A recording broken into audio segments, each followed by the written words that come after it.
Walk this one in. We ready? Yes. Welcome, everybody, to the PHDJ podcast. My name is Mike. It's Joe Bunn with Mike. And we have a special guest on this week. I'm super excited. My very good friend, Hugh Riley. And that's a tough name to pronounce because you don't want to go you. Hey, you. Riley. Hugh Riley. Say hello to everybody, you. Hi, everybody. It's a pleasure to be here. This is going to be exciting, a lot of fun. Yeah, I've been looking forward to this for a while. Hugh and I are local wedding industry peers. We see each other at a ton of brothels. Years I've actually gone to dinner with Hugh and your wife and Kelly and I, and I'd say you're definitely an industry friend and somebody I look up to. We're about the same age though, so it's not like you're a mentor or anything, but. Hugh has had an interesting path in this industry because you were a DJ for a number of years and then transitioned into photography, which I think is gives you an interesting perspective. So why don't we start there and give our listener just a thumbnail sketch of your career in the wedding industry? How'd you get started and how long did you DJ for before you moved over to the photography end? So when I was in college, I was a radio DJ host for Glassboro State. My roommate, which is down in southern Jersey for any non-Jersey listeners, by the way. Exactly. It's now called Rowan University. There you go. It no longer exists. With that being said, I had 5 roommates, one of which was a wedding DJ on the weekends. And he said, look, you should call the pros and see if you can, maybe do this as a part-time thing. So I became a DJ in 1984. July 1st, 1984 was my first. Wow. You started younger than me, man. You were young. You were still a teenager, right? I was 12 when I started. Okay. We'll leave it there. Yeah. And then frankly, I DJ'd for 28 years and I stopped in 2012. In the meantime, I trained to be a wedding videographer. So from 1997 to 2012, I was doing wedding videography and DJing, and then added wedding photography in 2005. So for a period of time from 2005 to 2012, I was, on any given weekend, your wedding photographer, your wedding videographer, or your wedding DJ. And there were actually a couple of weekends where I was the DJ one night, the videographer another night, and photographer the third. And my biggest fear was sitting in the driveway before leaving and saying, okay, is that the right stuff in the car? Right, yeah. Do I have the right gear to do this? Well, who am I today and what am I bringing? Yeah. Exactly. All right, what do I got today? I'm a videographer. So I did that for a while and then transitioned out of DJing and really focused on video and photo. And now I do mostly photography and probably about 15% video. But I enjoy both, and I've enjoyed all three. And I think what relates to this, and the reason, Mike, I wanted to be a part of this program is that even though I haven't DJ'd an event since 2012, I'm at a wedding every weekend, standing on the dance floor, watching every single DJ out there work. Right. So I've seen the high-end guys. I've seen the brand new kids. I've seen everybody in between. I've seen everybody's company at one time or another. I've seen a lot of your guys, Mike, of course, as you know. And I can, I can add a perspective. Because I don't live in a vacuum like a DJ does. A DJ goes out and does his gig and says, yeah, that went well. But there's no one there to say, well, you did this well, but maybe you could have transitioned here and done something different. Right. Well, I think it gives me an opportunity to have a perspective that most people don't have. So let's go there then. As somebody who not only has a background DJing, but as you pointed out, you're at so many weddings and on the dance floor waiting to take pictures or video. Let's start with the worst of the worst. What are some things that are cringeworthy? What are some things that you hear DJs do or say that make you go, oh God, that guy needs some training or that guy needs some more experience? Yeah, I think in a very general sense, not being present. Right? Being behind their equipment, looking at their cell phone, just not being a part of the gig, right? Just not watching the dance floor, just kind of going through the motions. Look, some of the cringe-worthy stuff is not being prepared, right? So, it's time for the the ceremony at the back of the English Manor, and the guy plays the wrong processional because he arrived late, he wasn't prepared, he didn't check his stuff, he gets on the microphone, it feeds back, all of those preparation things. I think, look, a lot of what we do, as long as you kind of breathe in and go, okay, and you practice, you can execute beautifully. But if you get to the gig late, you set your stuff up in haste and you don't check anything, bad things happen. So that's some of the cringeworthy things that I see. Very laid back introduction. I think. Hey, hold on one second, Hugh. I think like for some reason that we just glitched out for a second. You said when you get to the gig, and then it went dead for like 5 seconds. Oh. Okay. It was just like your very last sentence before this. I think one of our Wi-Fi's is a little wonky right now. Yeah, everybody went black for a second, so I just want to make sure Mike. Hugh was making the point about arriving early, which is something you and I have talked about, Joe, a million times. The difference between arriving early and arriving late is night and day, and it becomes a domino effect. When you're running late, you load in quickly and you forget to do this, and then you forget to prepare this, and the next thing you know, like Hugh said, I can't imagine making this mistake, but you hit the wrong processional song. Oh my God, you might as well pack up your shit. My YouTube video coming out tomorrow is that I did it. I did it, and I wasn't late. I cut the wrong song. I can't believe I have you as a partner of yours. I know. I did it, and I even admitted it on YouTube. Yep, it happens, dude. We're what about on the other end, Hugh? What are things that you see DJs do that make you go, wow, that guy's on it. That guy's a master of his craft. I'll give you a couple of things. I think by and large in the industry, the setups are cleaner, right? Yep, two speakers on stands, facade out front. By the way, I am a huge proponent of a facade. Me too. My gosh, if you don't have a facade today, you're crazy. Well, let me just say also, me too, unless you have an incredibly good-looking piece of DJ furniture like Joe Bunn sells. If you have one of those, then that Bunn DJ gear, you don't need a facade. There we go. But for somebody like me who just keeps a system on a music stand, yes, a facade blocks all. Agree. I still agree with both. That kind of podium where your equipment is fantastic look, no question, but something that dresses up the front of your equipment, either or. It's just the idea, you just don't want a 6-foot table with your wires hanging off. Thank you. Ta-da. Yeah. Absolutely. And again, think of this advice coming from the visual guy, because Hugh is the guy who is taking the pictures, looking around the room and going, oh my God, this room is beautiful. And then going, what the F is that in the corner? Right. Yeah, exactly. Right. The DJ equipment should really stand out and be, just pristine and beautiful. You can't have ratty speakers. You've got to make sure everything looks good, right? Really important. I'll give you some of the trends. Everybody is doing the dancing on the cloud. It seems virtually every wedding I do, there's dancing on the cloud. And I'm seeing the forgive me, I don't know. No, the sparklers, the indoor sparklers. Which both are great. I will be using both this weekend, by the way. My wedding on Saturday night is, using both. Really cool upgrade. In my mind, it looks like it has replaced the monitors that everybody used to bring, the TVs, TV screens. It almost seems that everybody went from that to the dancing on the cloud. Interesting. Which is a nice look from a photography perspective. Is both situations are really cool photographs, right? You get down low and you get that foggy, the white fog, and up. You've got the bride and groom. It's really a beautiful shot. And then if you time the sparklers correctly, you can get a really wonderful, bride and groom dancing and the dip, the spark, killer look. So let me ask you that, because you just said if you time it correctly, what kind of communication do you need as a photographer from us as the DJ and the production team?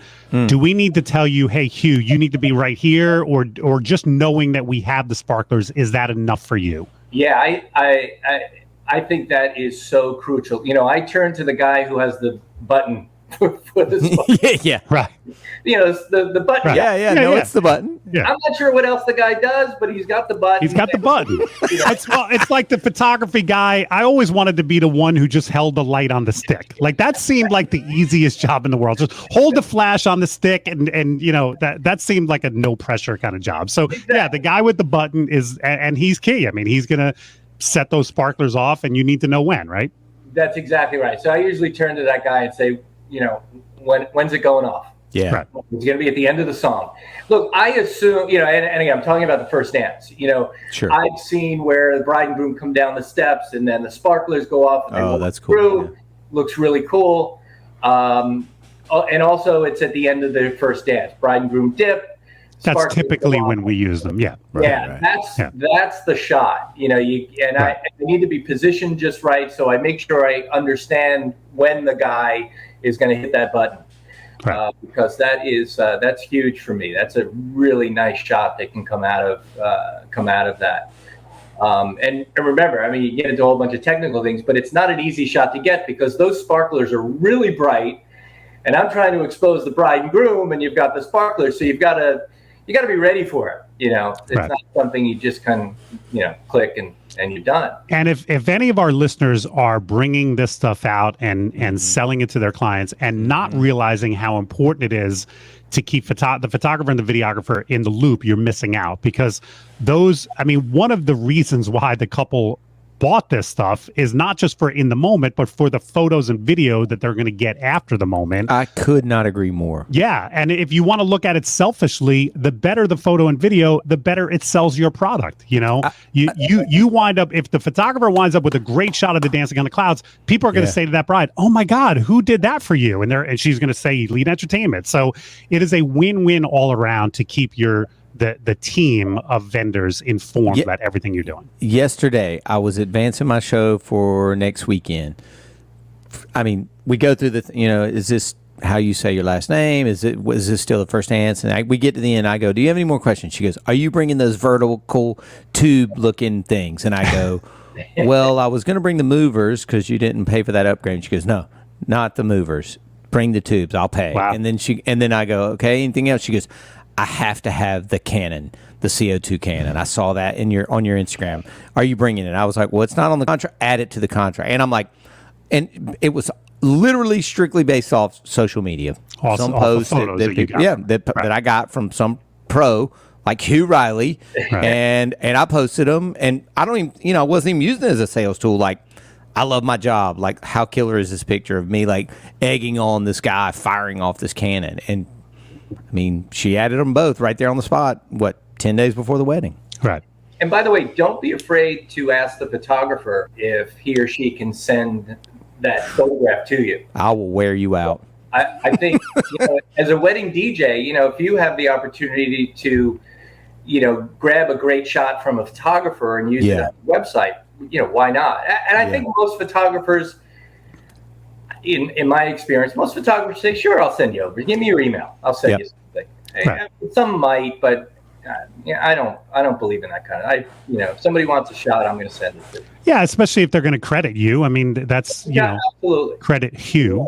That's there you go. There's nothing wrong with that. It is versatile, isn't it? Very versatile. Are there other trends that you're seeing in the industry? I'll tell you a couple. I'll tell you some good and bad. What I really love is I'm seeing a lot more of mashing up of sets where I'm seeing a rather eclectic group of songs that the DJ goes from one to the next to the next, and it's all popular 80s, 90s, and 2000s. It's all those classics. As Mike and I were talking a couple of weeks ago, it's songs that over the years we introduced at weddings, now are classics. Right.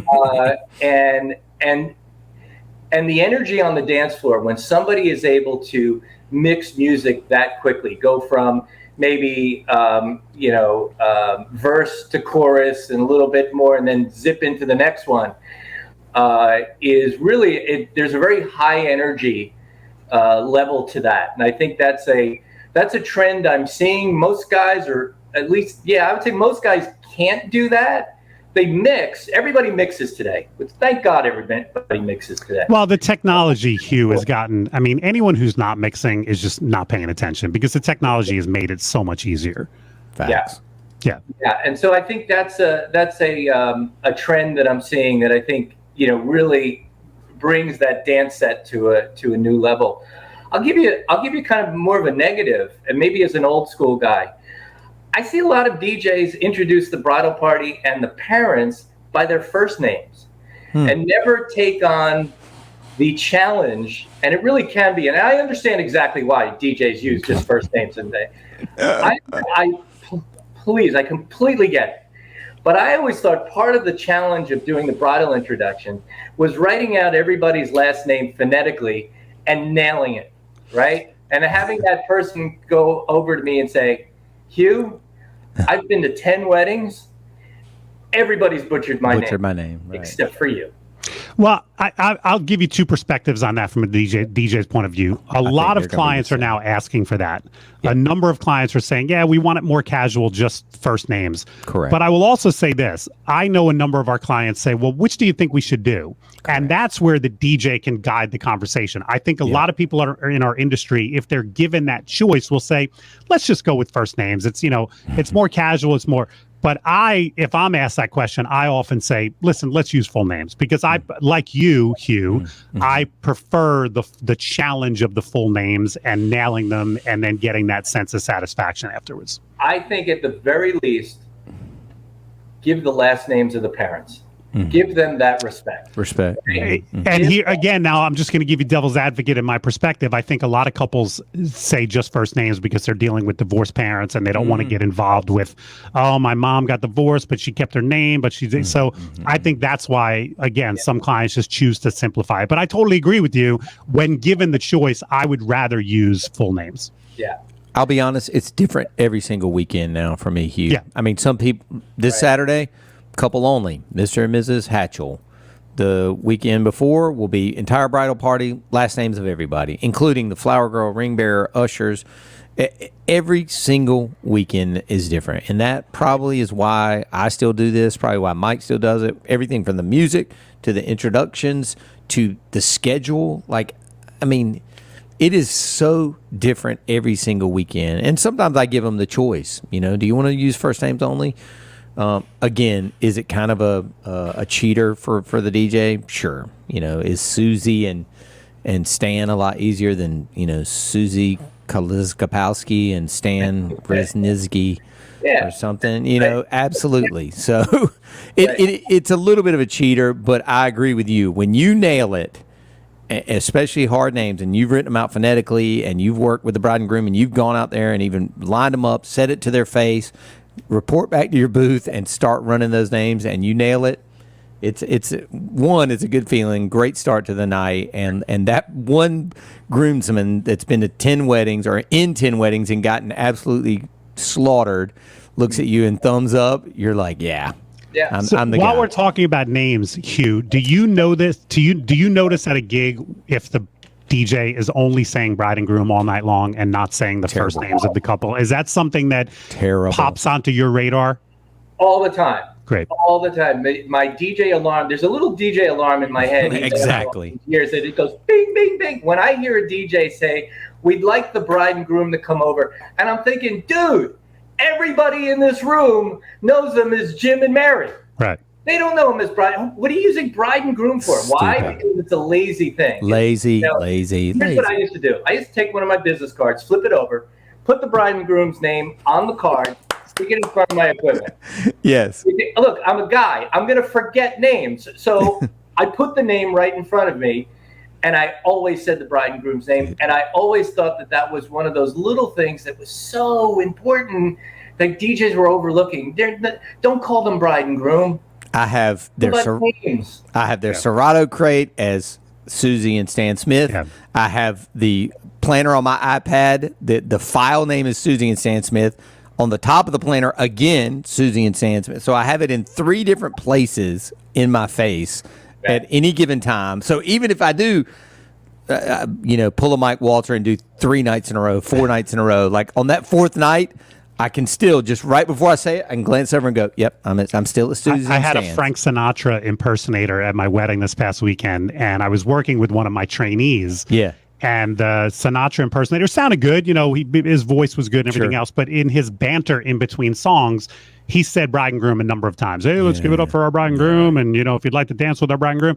And I said to my trainee, I said, if I was training this guy, what would I tell him? And my trainee said, stop using bride and groom and start using their names. And I high-fived him. Like, yes, sir. For paying attention. Good for you. Yeah, good for you. But I didn't know if that's, and I wonder because of your DJ background, if that ping goes off, or if all of the photographers who work for the pros and any other, do they notice that, or is that just something that I obsess and Joe and I obsess with because we're in the industry? It is purely a DJ thing. If a typical wedding photographer would not, I don't think they really care about it, to be honest. I mean, why, you know, because everybody does it. Why, you know, they're just hearing it. Yeah. But as a guy who's been behind the equipment for many years, you know, it's the little stuff that I think makes such a big difference. It's those little things that I think really show whether you're as much of a professional as you can be. You know, it's, you know, there are obvious things that you need to do, but then there's those little things. And Mike, you nailed it. That bride and groom is a pet peeve of mine, always has been. And that alarm still goes off every weekend when I hear that. Right. Give you another thing. The trend to go away from slow music, which I don't really understand. And look, you guys are out there all the time. Maybe there's a good reason for it. But I was at a high-end wedding down in South Jersey, I think at Lucian's. Intelligent light. They had the sparklers. They had Dancing on the Cloud. Great MC. It's one of the larger companies here in North and Central Jersey, North and South Jersey, I think. Great presentation. Guy was wonderful. Halfway through, you know, they had this great first dance set. Everybody's just going berserk on the dance floor. Fantastic. And then the rest of the night was just kind of, it never got back to that high. I don't know if you ever have that experience. You have this great dance set at the beginning of the night, and then the rest of the night is just not the same. It's less than. It's you know, it goes from a fairly full dance floor, and then it kind of dwindles, and you keep playing, and then eventually people come back, and it just never gets back to where it was. I've always thought that a slow dance brings everybody back to the dance floor. So I'm you know, about a half hour before the end of the event, I'm saying to myself, what the hell is different about this wedding? And then I said, this guy hasn't played a slow dance all night. Not one. Wow. One. See, I'm guilty as charged when it comes to that. If I have a great crowd, I'm like, oh, I should play a few more slow songs, but I never don't play one. I mean, I might only play 2 or 3 throughout the night. And even then I'm going, Mike, you got to play a few more slow songs. But yeah, I mean, you know, listen, DJ's like a packed high energy dance floor. So when we can get that over a ballad, it's our preference. But yeah, if I'm struggling with the crowd, right. Oh my God, or a line dance if it's allowed. You know, to go back to that crutch moment. You know, an Unchained Melody or a Thinking Out Loud by Ed Sheeran when there's a waning dance floor or you feel like you've exhausted people. You know, coming out of the gate. I mean, well, and like Hugh just said, it also sometimes is a great reset. It's a great way to slow it down and then repack the dance floor. I love that word. So that your next upbeat song, now you're dealing with a packed dance floor instead of 12 people and you're begging people to come out. So I'm glad I coined that phrase, reset. Reset, I coined that phrase. I spent my entire time DJing with one rule. Play a slow dance, get everybody to the dance floor. Play fast music until everybody leaves the dance floor. Go back to a slow dance, get everybody back on the dance floor. And that's what I did. That's basically, in a very simplistic sentences, that was my music program. I think it's a great philosophy. You don't have to do it 100% of the time. Right. I think it is a great way to look at structuring your sets and programming, which, gosh, this is a great segue into my new seminar, which is now available at djmikewalter.com. The seminar I offered in Atlantic City called Get With the Programming, 90 minutes, chock full of programming information. Nuggets. Thank you. Sorry about that. Just had to force that in. But, you know, once I realized there wasn't a slow dance, I then started to analyze the crowd, right? So I looked around at all the seats, and all of the older guests were gone. They had already left. Right. the parents were awkwardly dancing on the dance floor. It was all real good clubby music, and the parents were up there you almost felt they were there out of obligation. They wanted to have a good time, and they're dancing. They're like, I have no idea what this is, but we're having a great time. And I looked, and everybody seated was probably 40 and over. And I thought, God, this, just give me one or two. I attended a wedding a month ago. Hold on, real quick, interjection. Do you ever go up to the guy and go, "Hey, man, would you try this?" No. Okay. All right. Okay. Let me ask you this, Hugh. Because Hugh works with the pros, who, if people aren't familiar, there's a DJ division, there's a photo division, there's a video division. Would you have said that if it was a pros DJ? Would you have said, "Hey, why don't you try a slow song here"? Interesting. Yeah. I just did that about 3 weeks ago. Okay. Because I feel the same way. There are times where I see something that I think the photographer should be getting. If I'm working with not an elite digital images, I feel very awkward saying, "Hey, don't you think you should get that?" Yeah. But if it's one of our photographers, I have no problem going, "Hey, you're missing a shot right there," and they'll get on it. So there is a difference between working with people on your team. I don't want to offend a photographer and be like, "Who the fuck are you telling me to take a shot?" But if it's an elite digital, I know that they'll take it from where it comes. Yeah. Okay. And I tell the guy, look, if you're stuck, look for a song that starts with the letter U. Unforgettable, Unchained Melody. Wow. Jeez, man. Never thought about that. Wow, that's incredible. Yeah. So that's awesome. So I was at a wedding about a month and a half ago, and it was one of our DJs, and he played a handful of slow dances. And I'll tell you the importance of it. As a guy in his 50s, my kids were there, their significant others were there, my wife. And it was at the beginning of the night, he played a couple of slow dances, and I was able to go over to my son's girlfriend and ask her to dance, slow dance. Which was really a nice moment. First time we've ever had a moment to do that, and because I wanted her to feel accepted and in the family. Yeah. And then I asked my daughter to dance, and then I asked my wife to dance, all of which were to slow dances. Right. We didn't have, and look, we fast danced the rest of the night. Sure. Which was great. But what was more important to me as a guest was the ability to have that moment, that slow dance moment, whether it's my wife, my daughter, my son's girlfriend, whatever, it's people that are close to me. Maybe even we were great friends with the parents of the groom. So, getting a dance with the mother of the bride. Just having those opportunities, I think is important for guests that maybe, well, I don't want to put an age on it, but, guests that I think find value in a slow dance. And I think so I think it's twofold. I think it gets people to the dance floor, and it also allows some of the adults, to be on the dance floor and have. Well, like I said, of all the tips that you've given, I probably need to hear this one specifically, because I am guilty of that, especially when it's a great party. Same. Sometimes I look at it as, oh no, you don't need slow dances right now. Yeah, I should probably still slow it down a few more times than I have been doing. So thank you for that. Thank you. Anything you want to leave us with one last one, or do you want to take one of those guitars off the wall and play us out? And send it to me. Yes. I didn't know you played, Hugh. Yeah, I do. I always, I started as a teenager and continue to play today. Very cool. I even take lessons. Very cool. Because I'm a big believer in you never get to the top of the mountain of anything, whether it's DJing, photo, video. You should always be in that mode to learn, right? Because I've seen too many people in our industry decide that they know it all. They've reached the top of the mountain, and they don't need to know anything additionally.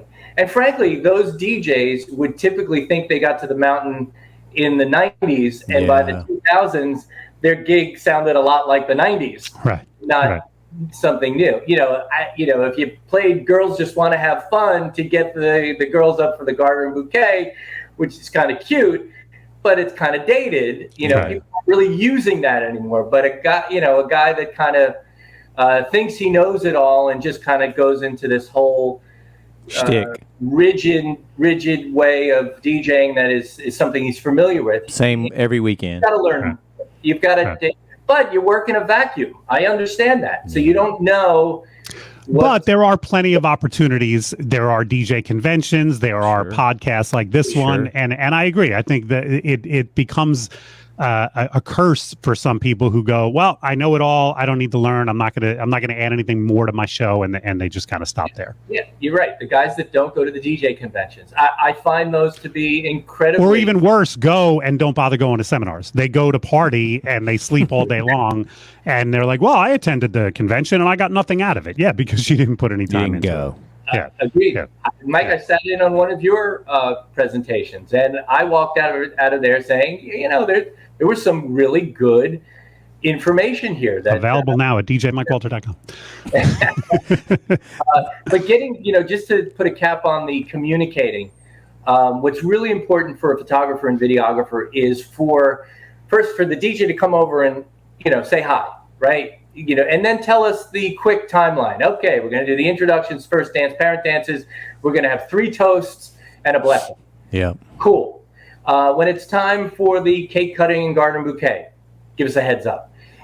Interestingly, as a photographer and videographer, it's different. If it's time for the cake cutting, as the photographer, I kind of look over and go, okay, it's time for the cake cutting, and I get my camera ready and I walk over. If I'm the videographer, I'm like, oh my God, get your equipment, get over there. I got to get there for the beginning. I'll give you a better example. That wasn't a great one. The toast, right? It's time for the toast. You give the microphone to the best man. As the photographer, look, I can get over there and get a bunch of shots. Right. It doesn't have to be the first word of the toast. At the beginning of that toast. Right. So it's even more important for the videographer to have the opportunity to get set. So and I will turn it back to you guys. As long as you're in the room, we will keep you informed. But the only thing I can't do is scour the building looking for you. And I don't mean Hugh, I mean you. Just stay in the room. That's the only thing we ask. I have no problem going, hey, cake in 2 minutes or whatever in 2 minutes. But I if you're out in the garden having a cigarette, it's not my job to go find you. Mike, I totally agree. Same. I totally agree. Cool. But if they're in the room and something's about to happen that's really important, just give a quick scan. If you see the guy, you owe it to him. Tell him we're in. Yep. I love Very it. good. This was good stuff. Well, Hugh, thank you so much for coming on. I really appreciate it, man. Thank you, Hugh. Appreciate it. My pleasure. I'm hopeful that some of the information is helpful to the guys that are out there. By and large, the DJ industry I'm really proud of the DJ industry. I mean, there's so much quality and talent and sophistication, especially here on the East Coast. Yeah.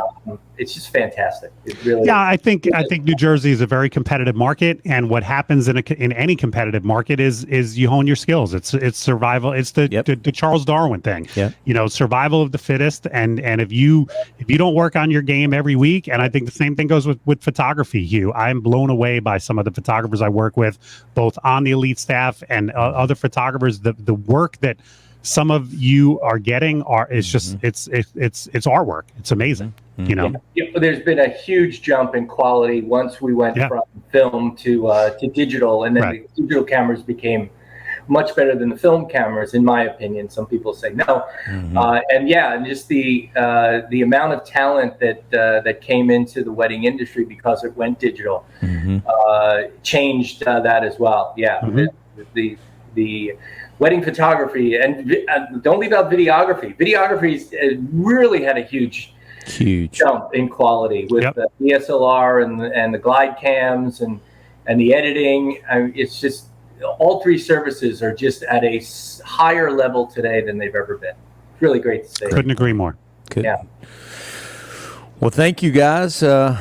Mike, this is a great guest. Hugh, nice to meet you, man. Thank you for being on. Hugh and I have been talking about having him on for a while, so thank you so much for coming on. Appreciate it. Great to have an eye like yours and a perspective from you, so thanks for being on. Thanks, everybody, for listening. Mike, I think I have the teaser for the episode after this do you episode. really? Yeah, That's you want to? Yes. You know who gave it to me? Richie Stedman. Nice. What is the next episode? Topic? Next week's topic will be mistakes I've made. mistakes I've made. I'm sure we've Well, probably that's going to done be it. all you because I've never made a mistake. Oh, in an you event, lying so son of a... So I have to come up with mistakes that I've made at a. Not necessarily at an event, but just in your career. Can be in business as well. From 1980, I got whatever. plenty of business ones. Exactly. Okay. From 1980 till 2021, Got it. mistakes you've made in business All right. I like or that. at an event. Either one. You want to Anyway. come back on for that one, Hugh? Any mistakes you want to admit to? I could certainly add to that conversation. That's right. Everybody Yep, can. I'm sure you Don't could. even act like you could. Yeah. Awesome, guys. Well, thank y'all so much. Mike, I'll get these sent over in just a few minutes. Cool. Thanks, Thanks, you. everybody. Thank you. Thank you. My pleasure, guys. Have a great day. Thanks a lot.